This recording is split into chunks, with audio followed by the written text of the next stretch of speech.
Welcome back to the True North podcast. I'm Matthew Finn, and this is Matt Mahaffey. We are members of Northside Church who are called to share the gospel and engage in ministry.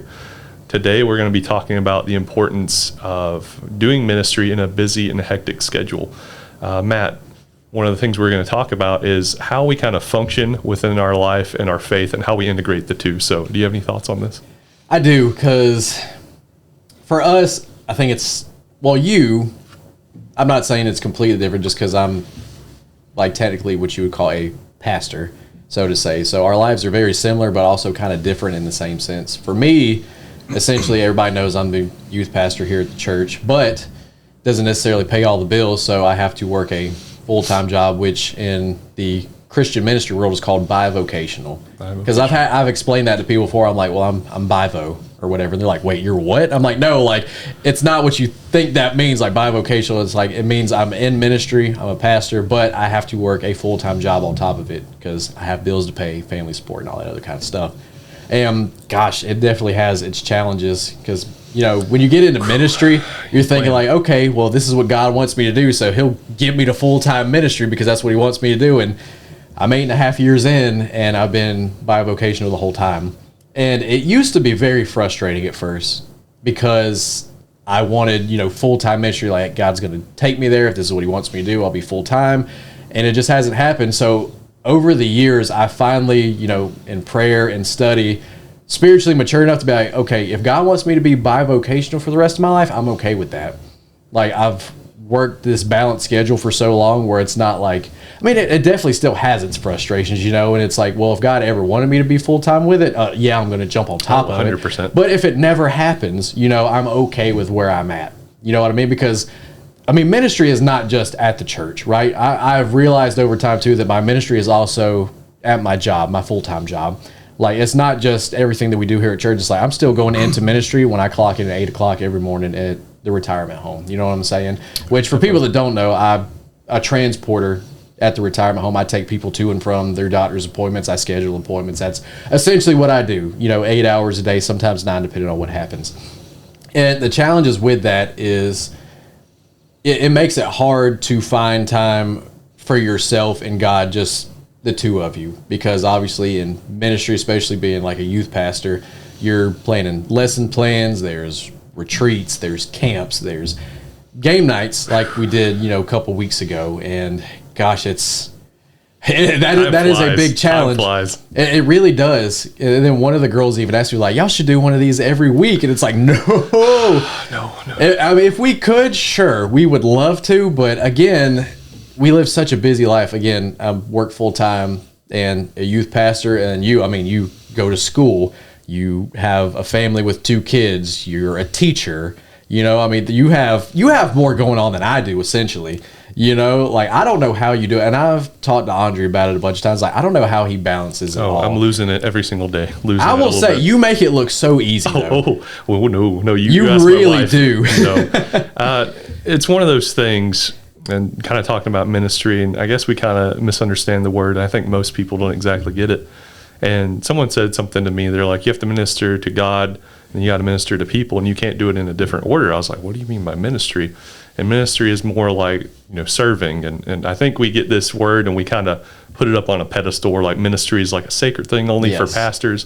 But ministry is something that everybody engages in. It's your life. It encompasses your whole life. So like, it's kind of the same mentality of love God, love people. So it's the same thing. You can't love people if you don't love God, and vice versa, flipping it. As far as time goes, it is definitely a challenge between school, something that I'm very passionate about and I believe that God has called me towards, because in one sense, I do enjoy the learning part. Then the other times it's like stressful because you're like, I don't know what grade I'm going to get, especially with like different interactions and kids and stuff. And for other people to know, not to cut you off, like where exactly are you at in your school currently, right now? I have 3 more classes. I've just entered 2 of my 3. So currently right now, one of the last ones is cultural engagement, which is, a master's course.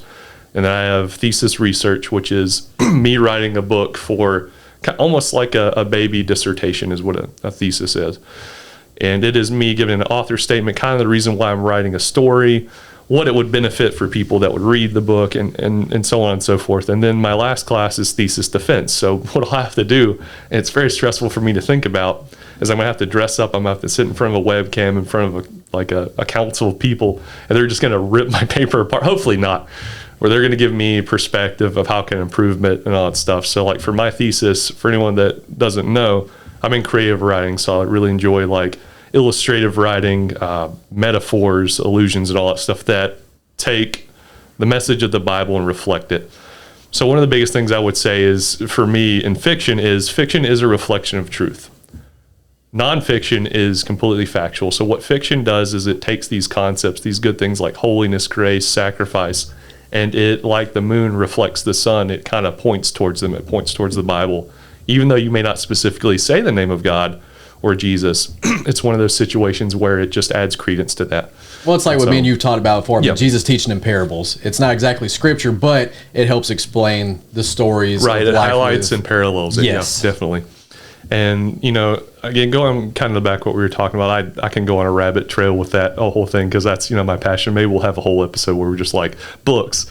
Maybe not. I'm Who not knows? on that one. He's not on that one. I'm not a reader. So I'm not a big reader. He's not a big reader. That's okay. That's I fair. don't read well. As I get sad as a literature teacher, but it's cool. Whatever. No big deal. So essentially, you're in your master's, right? Yeah, I'm in my master's. Gotcha. And I'm still in prayer heavily about my doctorate. And I think it's one Dr. of those. Finn has a nice ring Dr. to Finn it. sounds like a Marvel character, like, you know, Doc Ock. It's just like, for whatever So reason. if you get your doctorate, you're going to go evil. Well, I would say, well, it's weird that all these evil people have a doctorate. It's like, is it evil to get a doctorate? Who knows? But Apparently. my biggest duel right now is kind of like, is God calling me to be effective with a doctorate, or can I be as effective in my master's? Because one day I'd like to teach in college and, Sure. you know, all that stuff. So there's always that possibility. So that's always in the forefront of my mind. But going back to the ministry thing, so between school and having two children add a lot of mix into it, and a lot of people know from understanding you can't really work on an assignment while you have kids running around. You have to rely how on old people. are both of your kids? Ellie is 2 and Kaylin is 4.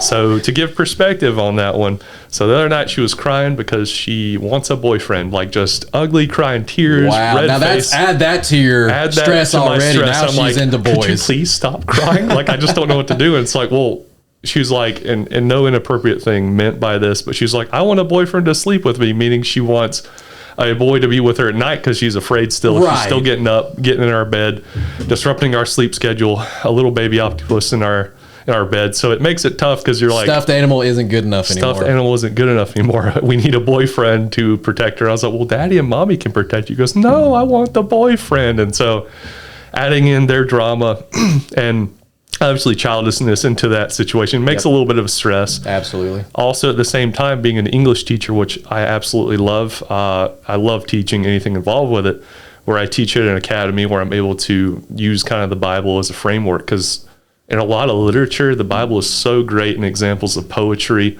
any form of literature, anything that just... It's got everything. Yeah, it's got everything in it. And so you can point to it.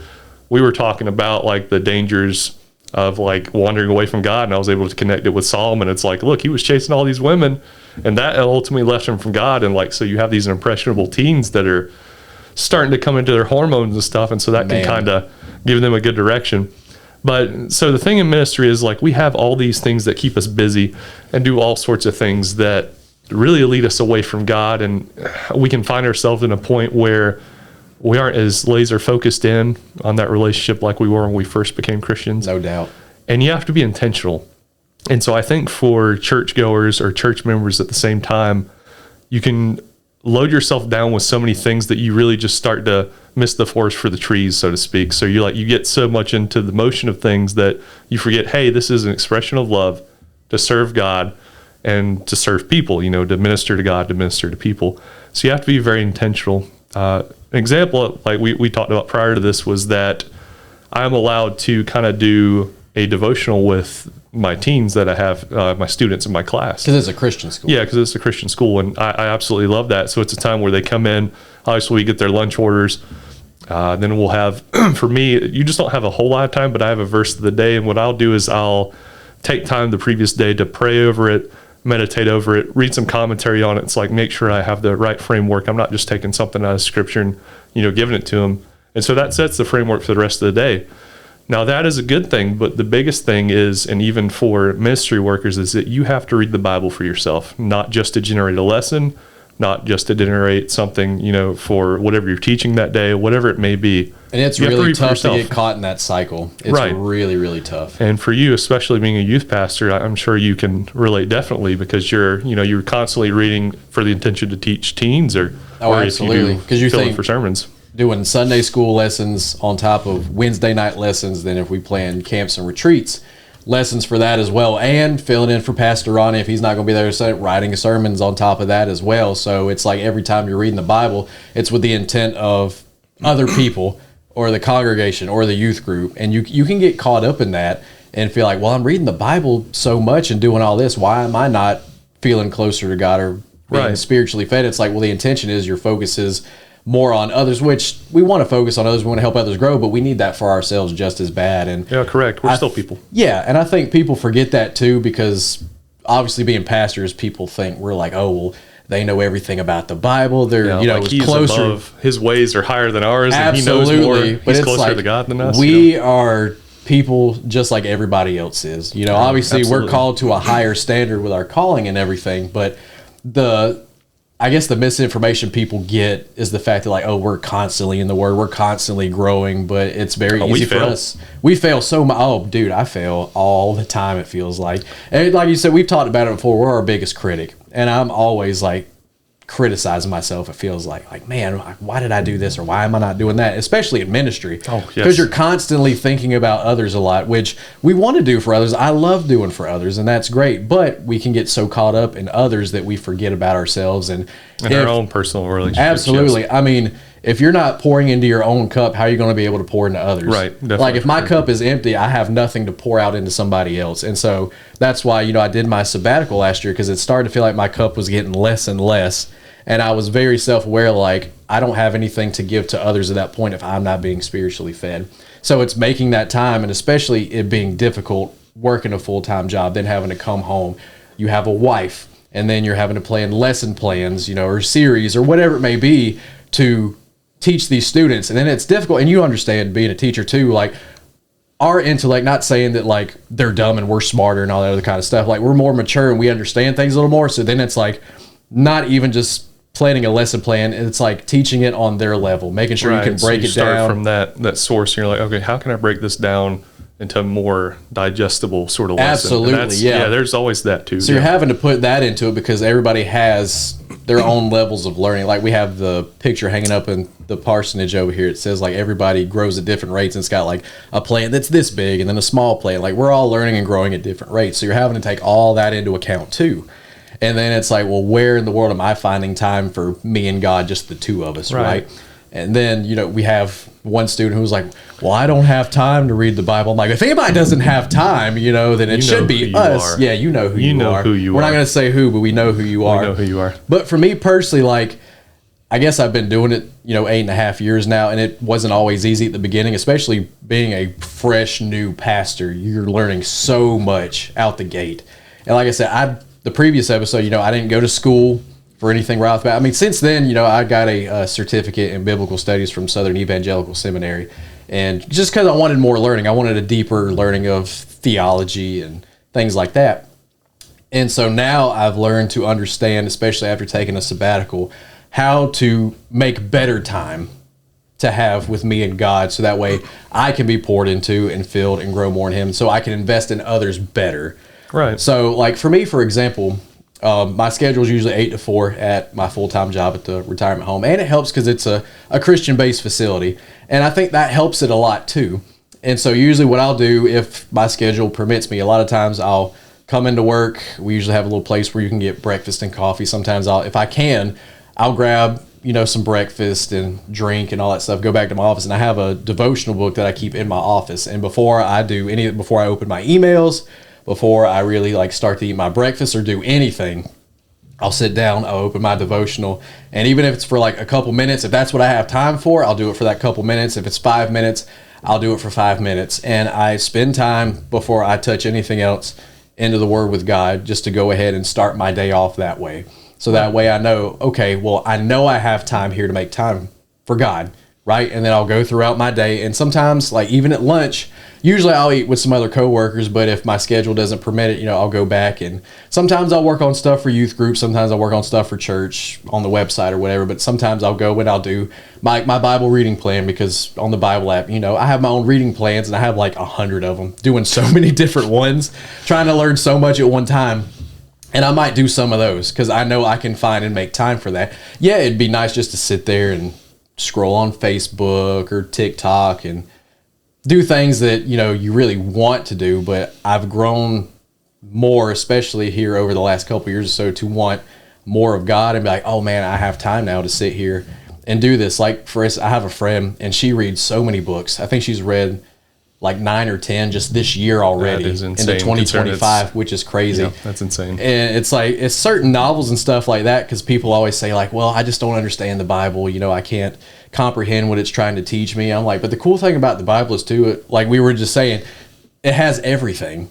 It's got, drama for sure. It has action. There's love in there. I mean, the whole Bible's a love story, but there's so much that you can pull from, yeah, examples, exactly, like exegesis from. And even if you don't understand it, like just sitting there and reading it, like, if you're... It changes the whole day. It really does. It does, and I've noticed that a lot. I mean, you would think like, duh, you should know. Yeah, you should know that, but... You should know that. But I mean, again, it's easy to get caught up in the mundane and the everyday life, and get distracted by those things that sometimes you just got to take a step back, breathe a little bit, and just kind of focus on what you're reading in Scripture.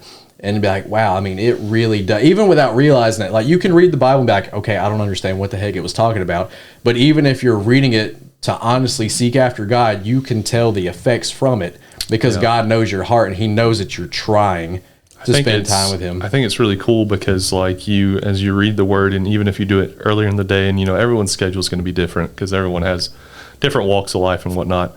When you read the word, you have an opportunity to meditate on throughout the day. And like, even if you may not get it immediately, you're like, what if God's kind of trying to convey this to me? Sure. Obviously with credence to what the intentional author intent was in your context and stuff you guys done with the youth. Absolutely. But talking about ministry, and you mentioned this about kind of like making sure that you're balancing out your workday. One of the things I would say is the biggest thing is to be intentional. And what I say by that is, again, we as Christians can get so busy in trying to minister that we burn ourselves out.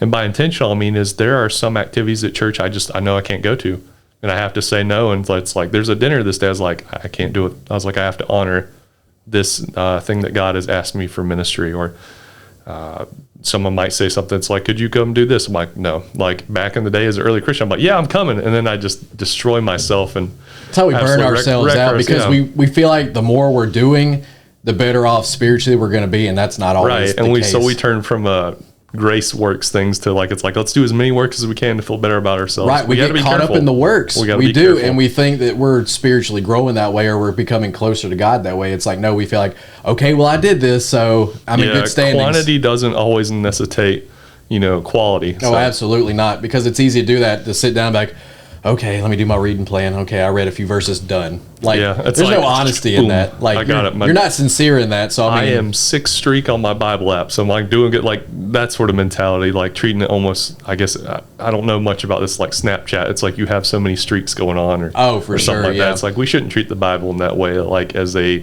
app that needs to garner things. It's like, I'm on day 229. Like that's just not how we should view the Bible. We should view it as a relationship for the most part. And it's like that cliche too, like how you want your relationship with God to be is how you should want, say, your relationship with your wife. Obviously, you love your wife, so showing her that you love her, you spend time with her, you go out, you do things together, you raise a family together, you intentionally make time to spend time with your wife, because you married her because you love her, you married her because you want a life with her, and you want to spend every waking moment with her as much as you possibly can. Right. Now, obviously, if you get married and have a wife, and you're like, well, I guess I need to spend time with my wife. It's like, let me go do that for a couple minutes. Okay, I'm a good husband today. Good job. And that's essentially like how we treat God, and that's how we treat his word. So it's like, if we took how we spent time with God and treated God and did that with our marriages, we would have a failed relationship with God, and we would have a failed marriage. Now, if we treated God the way we treat our marriages currently, imagine how much better off life would be right now, spiritually speaking, if you went into the same intention with God as you do your spouse. Oh, exactly. So to say, now if it looks the same that way too, then you might want to look at your marriage a little bit closer. If the way you treat your wife and the way you treat God are both going to look bad, you probably need to reevaluate your marriage a little bit, right? But it goes hand in hand. It's the same way. Like, God deserves the same amount of time, if not more, than we do with our spouse or whatever it is. I mean, even hobbies too. Like, everybody knows, or not that everybody knows, I love professional wrestling.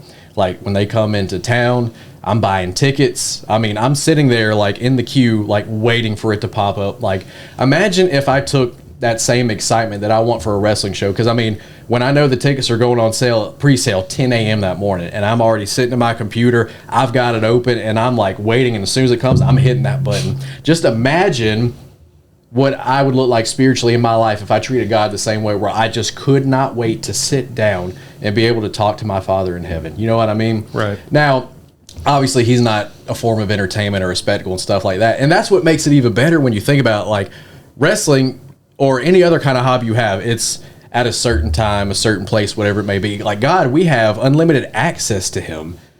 Like, if I had unlimited access to professional wrestling, going to as many shows as I want and stuff, imagine. I believe I'd be there, yeah. I would be taking planes, jets, cars. I mean, I would be going all the time if it was at my disposal, right? And God is at our disposal. And I don't know if that's the right word to use with that, but he is literally 24/7, available to us. Yeah. And yet, we just kind of put it off as like, okay, he's just another thing, right? It's like television is at our disposal most of the time. And a lot of times, like, there's nothing on, I'll just turn it off and whatever. And I think that's how we treat God sometimes, is we know he's at our disposal, like, oh, well, I can spend time with him whenever, so I'm just going to go and do this. Not that saying you shouldn't have hobbies and everything. Like, it's fine to have hobbies, but a lot of times what's we put the priority. Yeah, what's the priority there? You know what I mean? Because again, especially teaching these students, like, oh, I don't have time to read the Bible, Matt. So, you've heard me ask them before.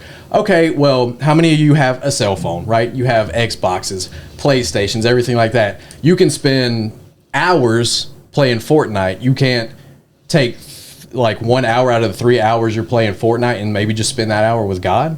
Like, right. If we all are honest with ourselves, we all have the time to spend with him. We just don't make the time. We intentionally don't do it. Now, we might think about it, and then we feel guilty at the end of the day, like, oh, man, I should have spent time with God. It's like, but it was available. Right. And you didn't take it. It's really just like, available. You probably have students, it's like they have a bad grade. It's like, oh, but Mr. Finn, can I get extra credit? It's like, but you had the assignments before. You shouldn't need the extra credit if you just done the assignments. Yeah. And I think we do that with God. So we kind of look at it as like him as an assignment, like sitting down and reading the Bible. We think of that as like work. And it's like, oh, I really don't want to read this chapter tonight. The worst thing I've experienced with students is like on my board, I'll have for homework, like test Friday, study. Next day, test Friday, study. Test Friday, study. Then Friday, Mr. Friend, we got a test today. It's like you didn't read any of the signs. That's kind of how God is like, I'm still here. I'm still reminding you. And then like, that time will sneak up on you. And then absolutely, that time is gone. To kind of like go off of what you were saying, as far as like the intensity of reading the word or whatnot, like I think about before me and Carrie got married, we were in our dating phase, and as silly as this is, we used to write love letters to each other. And so, I think about how engrossed, whatever. Wow. I used to think about how engrossed I was in reading those things, because like it was from someone I loved. Like I'd pay so much attention to each and every word, every stroke of the pencil or pen, depending on what it was, like the little hearts, the gushy stuff, like the I love you and sweethearts and stuff. Like, where have we lost it in God's word, where God has written this beautiful love letter to humanity that didn't deserve it, doesn't deserve love, but yet still lavished his love on it anyways? And we just kind of take this letter and we're like, oh, yeah, well, I'll look at it another day. And so it's like, how would that be if you had someone in your life that loved you, that poured love into something, and you just were kind of like, I'm not going to read that today. And so that's, I think, the important refocus into the Bible. It's like, are you intensely reading it as if someone is passionately in love with you? Or are you just reading it as it's like some sort of bill? It's like you got it out of the mailbox. Oh, this is a water bill. Yeah, I'll look at that later. So it's like, are we treating God like a bill, or are we treating him like a love letter? And that's like the nail on the head, because it's the same way in dating, right? When it's fresh and new, you're calling, texting, communicating as much as possible because it's fresh and it's new. And now, again, we're several years into marriages now, and it's like the heightened, like, oh man, I just can't wait to see her. I can't wait to spend time. It's like, okay, well now you have her all the time, and it kind of starts to dwindle. That's why they say you should never actually stop dating your spouse. Yeah, and that goes back to that intentional thing. You have to be intentional, and that's also a thing within the walk of life. Like, I intentionally make time for my wife and kids because, again, it's not always going to be like the love letter, but you have to choose to love that person. It's kind of the same thing. It's not always sunshine and rainbows. You have to choose to love him, and that's where we kind of go. Me and my wife have kind of talked about this a little bit. It's like, what's the difference between a soulmate and what's biblically correct, right? So, like, I hate to tell everybody this, but a soulmate isn't technically biblical.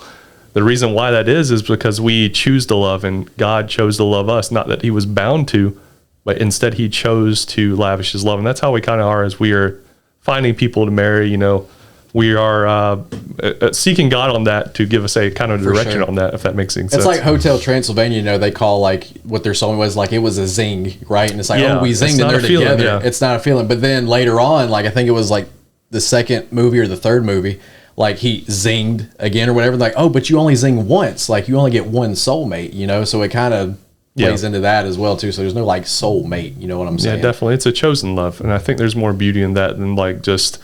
I think it kind of goes against the free will of things. It's like, oh, we were destined to be there. It's like, had no choice in the matter. It's like, but we have free will to choose to love people. We can either, you know, love them, or we can treat them like that bill. It's like, you know, it's like, well, we're like 13 minutes or so into marriage. It's like, we're just stagnant. That's just how it goes. It's just like, no, Absolutely. That's not acceptable. You know what I mean? think people do that with God, like, because obviously... Yes. God's not all sunshine and rainbows and things like that. And I think that's a misconception some people get sometimes is like, oh, well, if I have a relationship with God, then everything's going to be great, no more problems. But it's just like a relationship with your spouse. Like at some point or another, you're not just about, because I've heard couples say before, oh, we've never had an argument. That's a lie. Okay. You may have had a spat or something. Every couple has argued about something or had a spat. And it's the same thing people do with God. It's not what you would call, I guess, a perfect relationship on our end. Like it is a perfect relationship. But there's going to be things that happen in our life that don't go the way we want it to, and then people get mad at God about it. And it's like, but the best thing to do is to spend more time with him through those hard times. Like, because obviously if you just cut him off, and it'd be the same way in a marriage. If you had an argument or a spat with your wife and you just cut her off, and it's like, okay, this isn't what I signed up for. I didn't know we were going to be arguing about money and how we're going to raise the kids and things like that. So, and then we just cut him off until things get good again. And then we're like, oh, hey, so forget about all that stuff. Now we're going to pick back up here. Now it's any kind of argument, like you wanted to just like blow over and not talk about it, right? And then just keep moving on. But God's like intentionally like, hey, it's not going to be easy. But God's not intentionally doing bad things in our lives. It's life. There's evil in the world because there is sin in the world. So bad things are still going to happen. But we have a perfect relationship with God to where we should strive after him and want even more time with him. Like, God, I don't know why this is happening, but I trust that you know everything. Same thing with our marriage. Like we don't know, you know, why we're struggling financially right now, why this is happening, why this unexpected expense came out of nowhere. But that should be an opportunity to be even closer together to make your marriage stronger and your love for each other stronger, of how you come out of that and what you do together to accomplish, to get through that time in your life. It's the same thing with God. Yes. And to grow. Same thing with God. Like we should always want to run towards him during the bad times. But I think people get their feelings hurt because they feel like they're spending all this time with God and something bad happens, and then the first thing they think to do is run away from him in that sense. And it's like, if that's the case, it should be running to him more. Not to oversimplify things, but like kind of talking about what you're talking about as far as, you know, that goes. It's kind of one of those things, like say your car breaks down. It's like, you just abandon the car, or you get in there and you work it out. And that's kind of the situation Absolutely. With that, especially when it comes to your ministry life, any of that stuff. You know, you have to be intentional with each and everything that you do. And we push that on our students a lot. And I think they got tired of it after a while, because I'm like, and what are we supposed to be with God? And they said intentional, right? But the thing is, and I think what's perfect for a lot of people, for me, I have a very routine day. Like a lot of it, how I begin and how I go about it is generally the same most days, especially during my work week. So I think the best thing a lot of people can do to kind of make things a little bit easier is kind of like evaluate your day-to-day. Like count the cost. Count the cost. Absolutely. See, teachers, man, they got such a better way with words. I overcomplicate things and over-explain, and he just has the perfect phrasing for everything, which is great. But that's kind of how I looked at it. I kind of know how my day-to-day goes, and I'm like, okay, so I know I'm doing this when I get into work in the morning. I know this is how my schedule is going to go. I know what's going to happen when I get home. And I think a lot of the best ways to do that is like you said, count the cost. Look at your day and be like, okay, this is what I normally do each and every day. Now, where throughout all this am I going to fit time in with God, essentially, right? And I think that's the easiest thing to do because, again, we make times for the things that we want. Again, I make time to watch professional wrestling because I know exactly what time it comes on, and I make sure I'm seated and available when it comes on. And we need to do the same thing with God. If we're honest with ourselves and if we truly, really want that time with God, we will do the same thing like we do with our hobbies or with our spouse. We will sit down and we will make a time about, okay, I have room here to make this time with him so that I can be closer to him and build a stronger relationship with him. Just like, again, we would with our spouse. And that's why we have strong marriages. That's why we can be strong spiritually. And it's the same way with God, going to church, because you really need to be in your local church to grow in your local church. Which we'll talk about that more, spoiler alert, with our next episode about community as far as that goes. Importance of the community. So I think if we would summarize this podcast is to be intentional and count the cost when it comes to following Christ. Absolutely. You got to make the time. For people who say you don't have time, everybody has the time, but you got to be intentional. And if you want God as bad as you want your hobbies and your spouse, you'll find the time. It'll be a priority. It'll be a priority, and you'll always find the time. All right.